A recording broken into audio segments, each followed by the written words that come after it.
Hello, and this is my impression of a play-by-play announcer who loves to save money. And here at Progressive, it's discounts all day. The customer's a safe driver and nails it with a discount. Signed up for paperless billing, and it's a discount from downtown. Insuring multiple vehicles and kablam shakalaka fadeaway cross-court coast-to-coast discount mania! Ooh, should we go to commercial? Wait, this is a commercial. With all kinds of discounts, Progressive helps you save. Progressive Casualty Insurance Company. Discounts not available in all states or situations.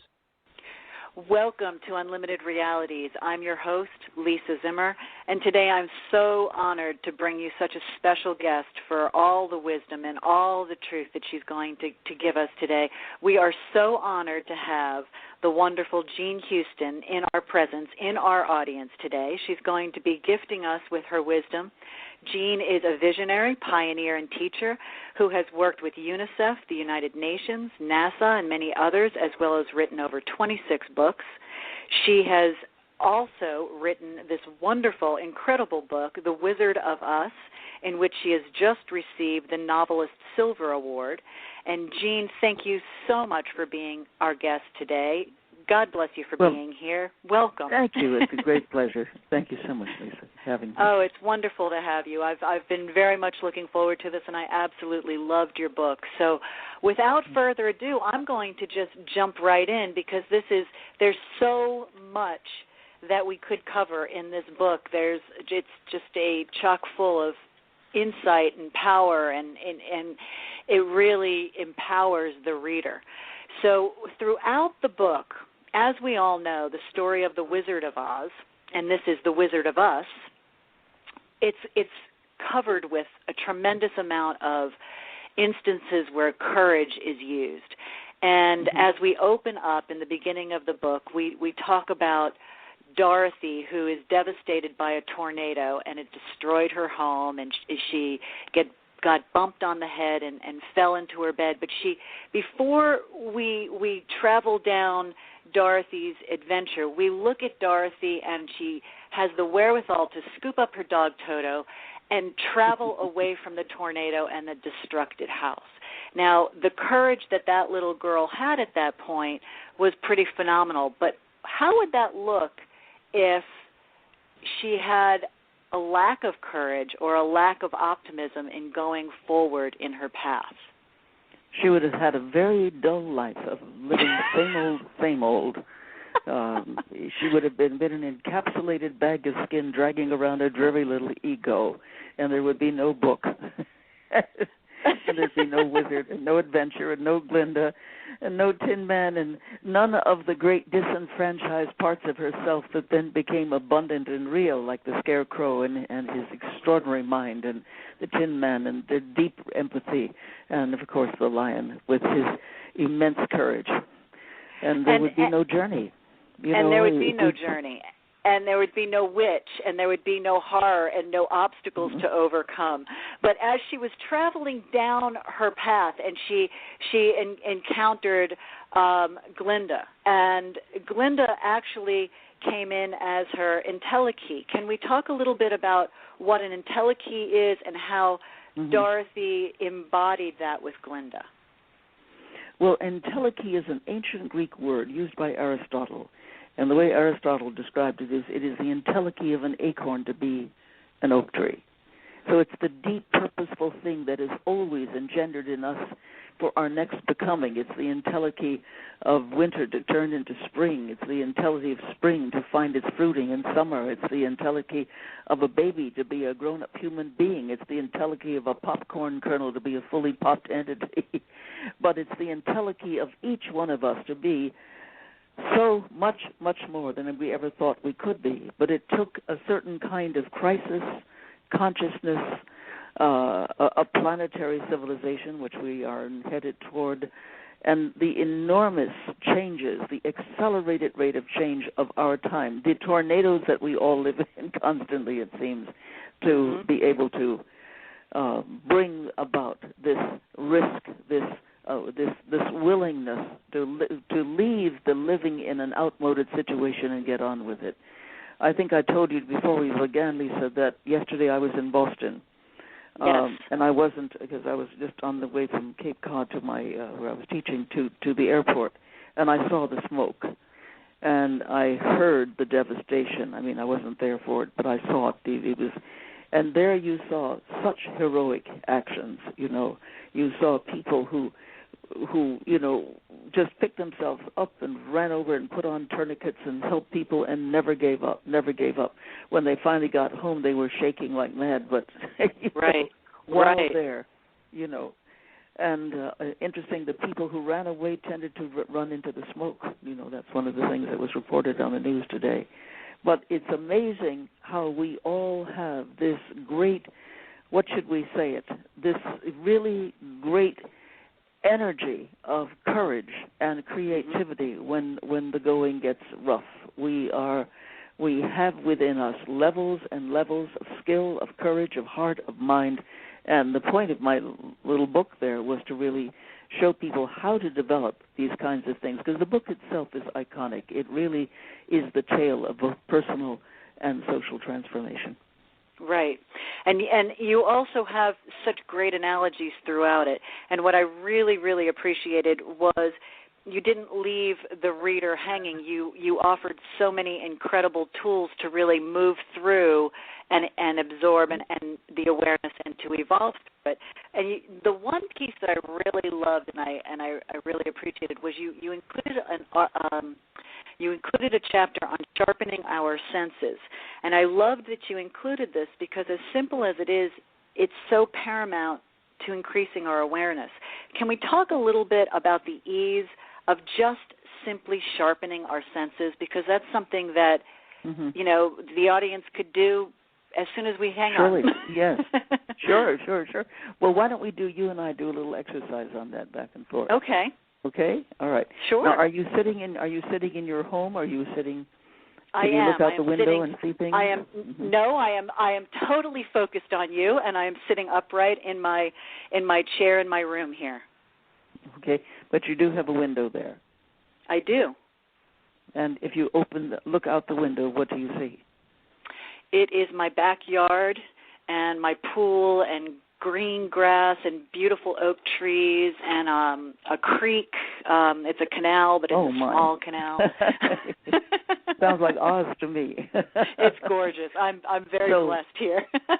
Right. Now, what I'm going to do is I'm going to challenge you to think about something, and then you're going to challenge me. Let's start with touch.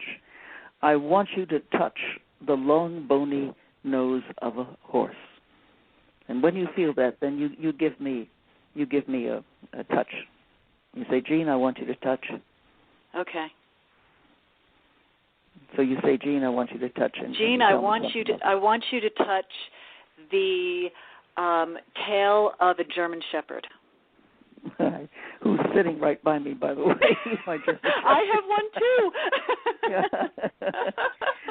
All right, Lisa, I want you to plunge your hands into a barrel of potato chips and break up as many as you can.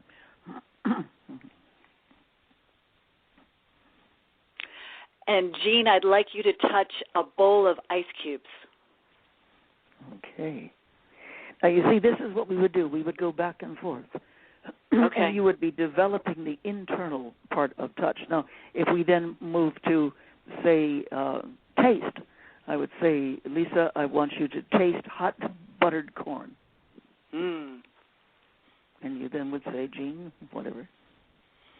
Gene, I want you to taste honey. Ah, yes. Lisa, I'd like you to taste an angel food cake topped with minted dark chocolate mousse and whipped cream. Oh. Now I'm going to have to make it when we get off.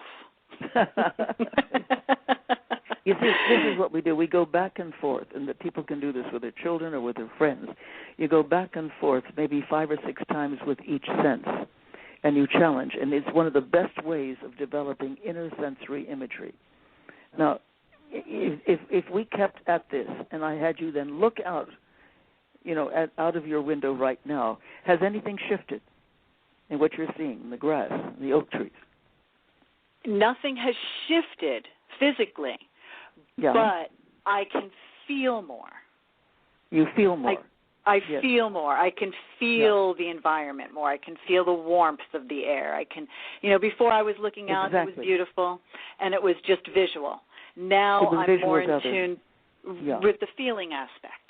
So just a little bit of that exercise, because the whole exercise, which I indicate in the book, is one in which, using actually Oz as an example, but what it does is it activates the interior senses. When you activate the interior senses, this activates sensory intelligence and sensory acuity and creativity. I once made a study of 55 of some of the most creative people in North America. Among my research subjects, meaning they came to my house or I was at their house and I studied the way they was, for 20 years, Joseph Campbell. 6 years with Margaret Mead, who lived with us the last 6 years of her life, off and on. Those are incredible geniuses. Buckminster Fuller, and a lot of people whose names that you would not know, but who had high sensory acuity, both inner and outer.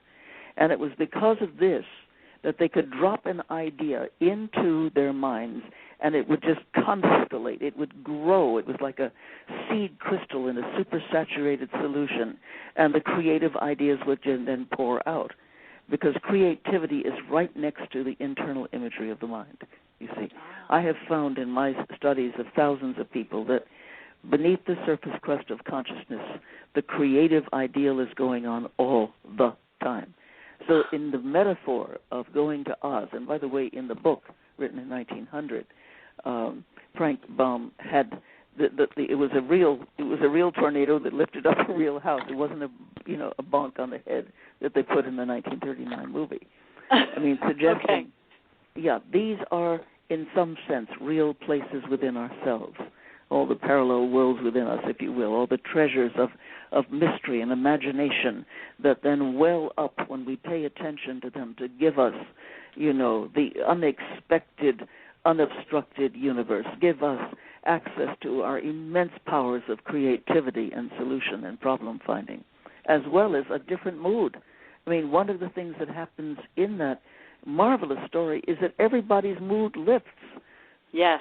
Everybody is surprised by joy, stunned, evoked, ignited, and able to take on the great tasks of intelligence, of heartfulness, and of courage, and to go on the road of spiritual pollen, the yellow brick road.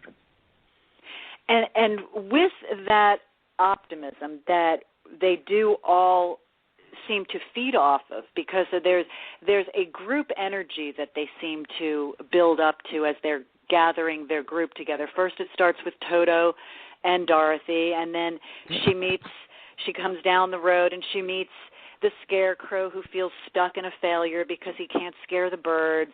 And when she walks by and asks directions and he says either way's fine, he's showing his optimism and he's showing his adaptability. But he also laments about wanting a brain. So in that moment of realization and expanded awareness that she's getting him to go down to see the wizard with her, he finds his potency in his imagination, and he begins to dance. Let's talk about that self-awareness and how that can be termed contemplative neuroscience. All right. Well, for example, I once met Ray Bulger, who played, the Scarecrow. And he was getting. I lived in New York for many years, and I was walking down Broadway, and there he was. He had just gotten out of some show he was in. I think it was Where's Charlie? And I greeted him and thanked him and said and for his wonderful dancing and singing. So he linked arms with me, and we just went dancing down Broadway. That is how remarkably spontaneous and full of fun he was.